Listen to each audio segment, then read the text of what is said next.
Mari Mbak, silakan duduk Mas. Ini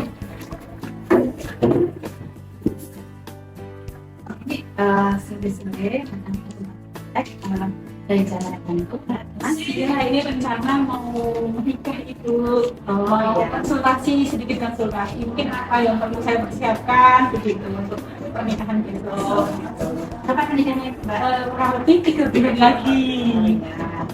Ini nanti sebelum kita lakukan konsultasi kita periksa dulu ya Mbak ya. Nanti saya konsultasi dulu sama dokter Bentau, kemudian selanjutnya baru kita mulai untuk konsultasi persiapan pernikahannya. Nah ya, dengan Mbak siapa? Mbak Nina. Mbak Lina.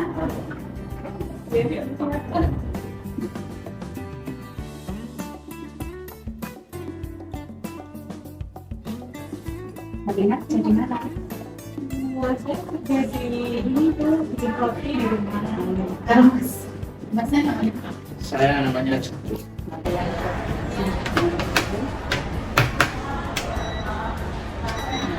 Nanti dengan Masnya maaf ya Mas ya.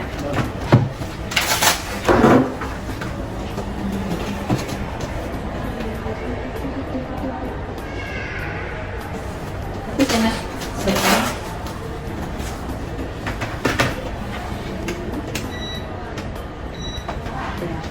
Ya, terus ini ya. Mari Mbak, silakan masuk. Selamat sore Mbak dan Mas. Selamat sore. Ini dengan Mas siapa nih? Saya Mas Joko. Oh nih, Mas Joko, tanggal lahir 3 Januari tahun 2000 deh.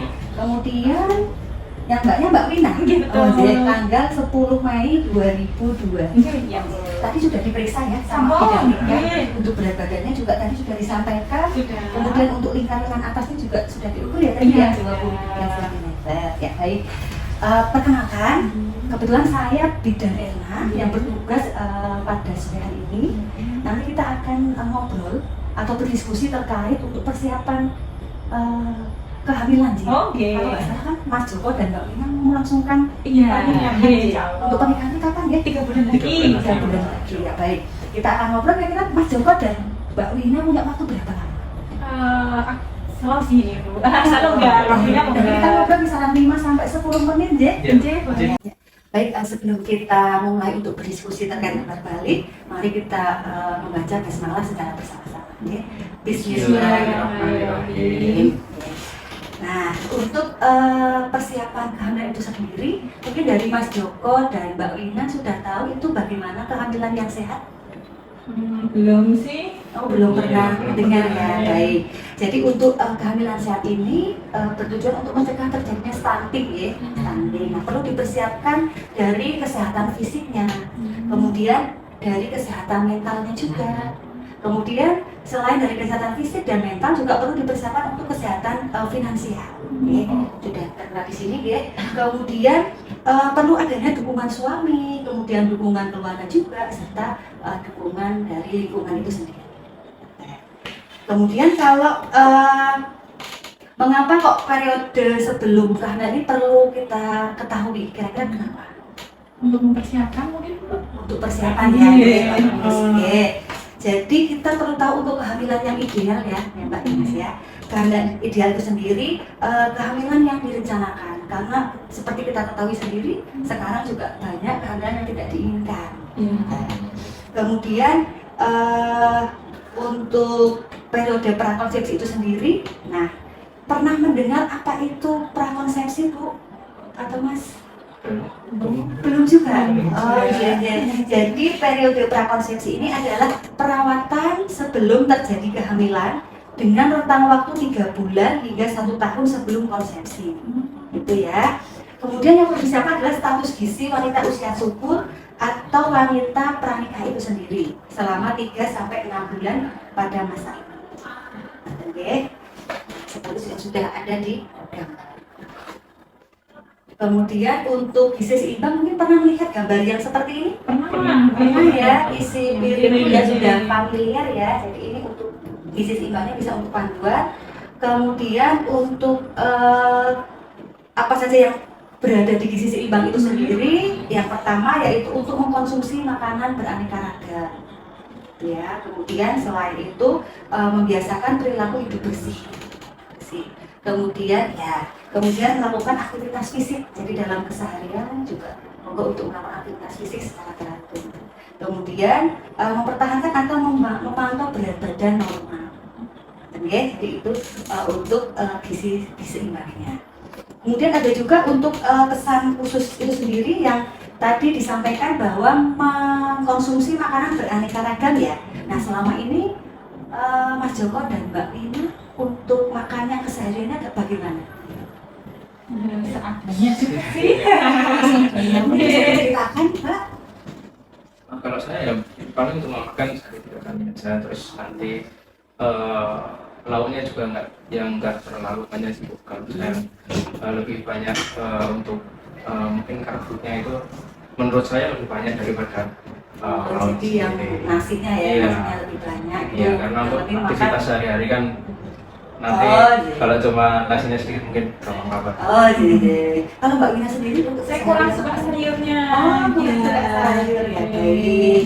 Jadi untuk keanekaragaman makanan ini sudah disampaikan oleh Mas Joko tadi juga karbohidrat monggo untuk dikonsumsi secara teratur. Kemudian selain karbohidrat dalam sekali menu makan itu upayakan untuk ada protein, vitamin dan mineralnya juga.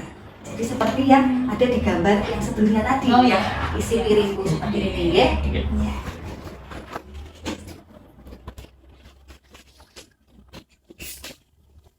Kalau misalnya untuk karbohidrat itu sendiri fungsinya untuk apa? Terus contoh-contoh makanan sudah paham Pak Joko dan Mbak Wina? Sedikit. Sedikit saja. Sedikit baik. Untuk yang karbohidrat bisa nasi, kemudian selain nasi juga bisa singkong, ubi-ubian, kan banyak. Kentang juga bisa.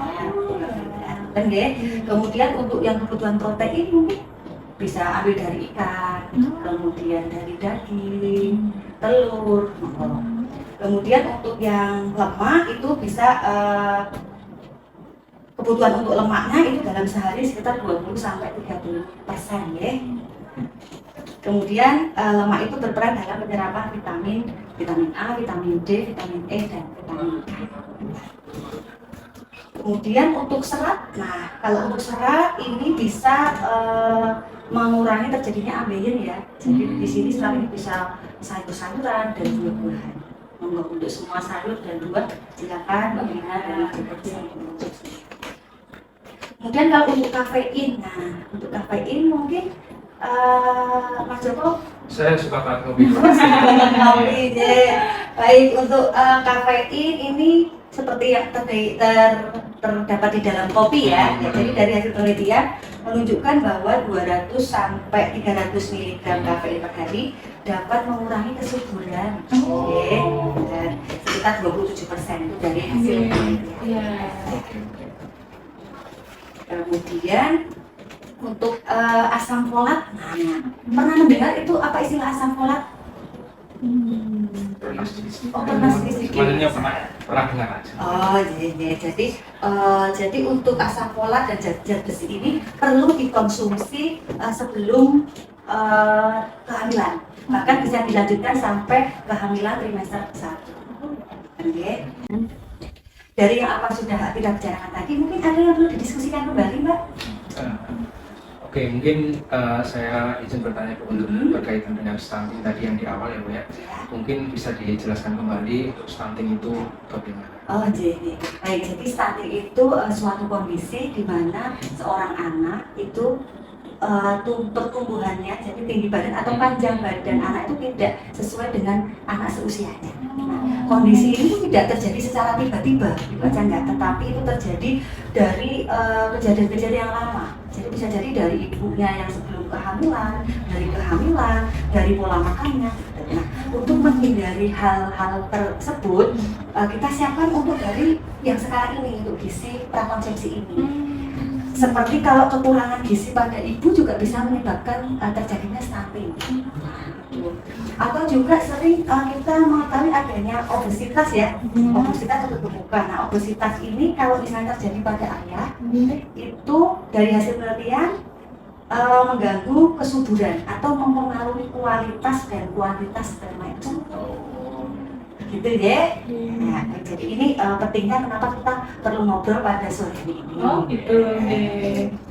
Kemudian untuk pandangan Islam ya terkait dari persiapan untuk kehamilan yang sehat tadi disampaikan di Quran surat Al-Baqarah 233, di mana kita ketahui bersama bahwa untuk mencegah terjadinya stunting tadi kan diperlukan hal-hal yang seperti memenuhi hak anak juga ya. Jadi pemberian ASI eksklusif atau menuju sampai 2 tahun juga bisa memaksimalkan untuk hak anak tersebut. Dan itu sudah kita dapat di Quran surat Al-Baqarah ayat 233. Baik, mungkin ada yang perlu didiskusikan lagi atau apa yang sudah kita bicarakan tadi dari Mas Joko dan Mbak Wina mungkin bisa mengulang kembali. Untuk asam folatnya itu Ibu sama tadi yang zat besi gitu. Itu diminumnya sehari berapa kali? Terus apakah baik-baik saja saya minum? Jadi masih lama kan ya 3 bulan lagi. Nah itu apakah baik-baik saja atau tidak overdosis atau bagaimana? Baik, untuk konsumsi asam folat itu diminumnya sehari 1 kali. Kemudian untuk tablet tambah darahnya itu diminum seminggu 1 kali. Oh iya. Ya, itu sudah tidak ada overdosis karena sudah ada penelitian. Oh. Manten ya? Iya. Mungkin ada lagi?